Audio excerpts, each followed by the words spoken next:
barbaadaan namni wal jaalatu seenaa himi eessa beekee jirtu har'as borus akkasii jaalatu. Jara jirtu hordoftoota ifaatoo obboleeyyan kiyya qaqqaalii jirtanii. Assalamu alaikum warahmatullahi wabarakatuh. Jara jirtu hordoftoota ifaatoo obboleeyyan kiyya qaqqaalii jirtanii. Akkuma beekamu obboleeyyan kiyya qaqqaalii fi jaalatamaa jara jirtu jira alhamdulillah. Akkuma beekamu har'as maal qabattee nu dhuftee ifaatuu biin jechuun keessanii nu oolamu. Maal qabaddeetiin dhufee aan torban keessaa yeroo lamaa fayyadama muuzaa fi shunkurtii zayitii walitti daakeetiin jechuu akkasiif fayyadamaa nama qibaatii mataa keessaniif taatu ni beektanii. Kanaafuu akkasitti waliif fayyadamaa qibaatiin ammoo mataaf taatu wallahi kookinaat ooyilii malee wanti ta'u tokko hin jiru. Sigalee kokos jennaan biyya teenyatti kokos jennaan zayita ajaa'ibaa joozin diida wallahi ani mataa kiyyaaf hedduu ta'a. Biyyatti sanumaan dibadda waan ta'eef asitti illee sanumaan dibaddaa garuu akkuma biqaalaa irraa bitetti yookaan dukkaana irraa bitetti eenyumaan dibaddoon siin jee kunoo waan kana hunda itti gurgureetiin dibaddaa zeenin bifa garagarfatee jira waan ta'eef obboleettii yookiin qaalii arraas akkuma beekamu viidiyoo kana dura hojjedde. Viidiyoon kana dura hojjedde bishaan shunkurtaatii fi muuzaa walitti daakee arraa immoo maaliin godhuu deemanii beektaa? Muuzaa fi shunkurtaa walitti daakeetiin irraa cunfadhee zayita kana itti godhadhee akkasii mataa dibadhee sa'aat akka sa'a lama bira tursiisee ofirraa dhiqaa keemikaala hin qabu waan ta'eef hanga feete ofirra tursiisu mirga keetii yaa obboleettiitii yaa obboleessa kiyya irraa fayyadamaadha. Wallaahi shamarran biyya arabaa jiran biyya garagaraa jiran qilleensi biyya namaa kun gaariidhaa simiti jechuun ni oowwaa ni qabbanaa yeroo fedhees. Kanaafuu bishaan biyya namaa kun akkuma beekamu soogidda qaba. Soogidda waan qabuuf dirqama nuti rifeensa keenya kunuunfachuun nurratti dirqamaan isiniin jaa. Wallaahi arraan tana akkasittiin isiniif hojjechuu deemaa waan hin ofiif godhummoo isinumaan garsiisa maaliif jennaan dirqama gaa isin garsiisuun. Dirqama waan hin ofii hojjedhu yookaan waan hin ofii fayyadamu isin garsiisuun kiyya dirqama obboleeyyan kiyya qaqqaalii isiniin jaaladhaa. Warreen ifaatuuf jalatti argamtan akka jirtanitti deema sabiskiraayib godhaadhaa. Warreen tiktok jalatti argamtanis maali sabiskiraayib godhaa sabiskiraayib godhaa jeetuma yeroo hunda isin qaradha. Billaalee akka deema sabiskiraayib naaf godhaa yaa obboleeyyan kiyya qaqqaalii wallaahi hedduun isin jaaladha. Ilmaan habashaa haa ta'u somaalee haa ta'u wal jajjabeessan wal guddisan. Nuti ammoo waliin jajjabeessin waliin guddisan. Xiqqaa isaanii hin guddisan guddaa isaanii hin guddisan. Maaliif akka ta'e hin beeku garuu dirqama deemaadhaatii sabiskiraayib laayik sheer godhaadhaa hiriyoota keessaniifis qoodaadhaa. Wallaahi qibaatii tanaa fi shunkurtaa tana walitti hin daaka walitti cireetiin dhufa. Nafaana turaan afeerraa kiyya viidiyoo isinitti hin dheereessoonu. Wallaahi isinitti hin dheereessu obboleeyyan kiyya akkuma isin laaltaniif daqiiqa 8 daqiiqa 10 oliin kuchiisu inshaallah rabbi naaf haa laaffisu.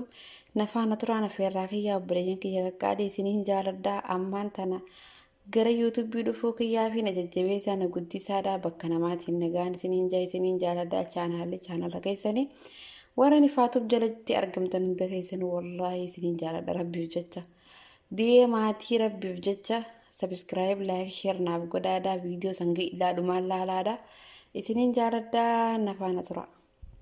Kunoo walitti taanis cicciree muuzaa irraa qonciseetiin dhufe kunoo shunkurtaa akkana ciratteeti. Fuutee asitti ganna qabdaa jechuudha. Siigalee har'a xariiqa dheengadda viidiyoo isin garsiise san viidiyoo kana dura osoo hin taane xariiqa kanaaniin walitti daakachuu deemaa. Muuzaa fi isa walitti naqxee sanbooda eega muuzaa fi shunkurtaa walitti naqxee shunkurtaan bareedduudha maaliif rifeensa paarmiin ajjiise siif deebisti. Kana booda zayita akkatti naqaddaa jechuudha. Siigalee obboleettii xiyya qaalee zayita itti naqaddaa jechuudha. Zayita mataa keetiif ta'u ni beekta waan ta'eef zayita barbaadde itti godhachuu dandeessaa. Kunoo akkasumatti itti naqaddeetiin jira. Kana dura viidiyoon kana dura hojjedde shunkurtaa kophaa daakeetiin shunkurtaa bishaan irraa miiree bishaanii fi muuzaa walitti daakee zayita wajjin. Har'a ammoo xariiqa biraatiin yaani karaa biraatiin akkuma gartee sindararre keessaa baasuuf maaliif sindararreefin har'a biizii waan hin ta'eef akkana walitti daakachuu deema. Xariiqa barbaadde walitti daakachuu dandeessa. Waqtii xiyya qaalee paarmii mataan paarmii namarra fixaa paarmii hin godhatina. paarmii namnarraa fideetiin farraa ciree kunoo ammaan tana deeffachuu jira maashaallah mataan keenyaa deebuu jira. Kanaafuu waqtii tiyya qaalii obboleettii tiyya qaalii fi jaalatamtu irraa fayyadame wallaahi si fayyetti irraa fayyadame. Afaan biraatiinuu laalteetuma irraa fayyadamta afaan oromootiinis laalii irraa fayyadamii siin ja'a. Nafaana ture waqtii tiyya qaalii paarmii mataan ciccire siif deebisa mataa dheerachuu dide siif dheeressa wallaahi na amani. Rabbi maka amananii garuu na amani ani fiifin itti fayyadame waan hin ofiif itti fayyadameen si garsiisa malee abadan waan hin ofiif itti fayyadameen isuman garsiisuu jechuu barbaadeeti waqtii tiyya qaaliidha. Amma akkasuma nafaana ture daakeetiin dhufa. Kunoo akkuma beekamu walitti daakuufiin diimaan afaana ture akkana walitti daakkattanii sanboota irraa dhimbiibtaniiti dibata rifeensa keessan. Daakee dhufeetiin jira kunoo daakee dhufeetiin jira irraa hin miiraan afaana ture. Kunoo irraa hin naqachuu jira akkanumatti maxaliyaa kanaan irraa miiradhaa jechuudha. Sigalee harkuma kanaanii miirachuu deemaa akkanatti irraa miirrattee dibattaan afaan irraa miireetiin dhufa. Kunoo irraa miirradheetiin jira amma dibaddeetiin dhufa. Obboleeyyan kiyya qaqqaalii irraa fayyadamaadha. Shunkurtaan jechuudha mataa dheereessuu fi mataa caccabuudhaa irratti gahee guddaa qabdi. Muuziin akkasumatti mataa agartee jajjabaatu lallaaffisuu mataa paarmiin ajjeese bareechuudhaaf gahee guddaa qaba. Kanaafuu waqtii tiyya qaalii habiibtii tiyya qaalii siin jaaladha irraa fayyadame. Viidiyoo kanaan geelaa dhumaan laaleeti laayik sheer sabiskiraayib godhi siin jaaladha maal jee akkaan himuun beeku wallaahi hedduu takkaan si jaaladha. Galatooma alfaadhaa immoo sabiskiraayibii hin dagatinaa viidiyoo laaltanii sabiskiraayibii hin dagatinaadha.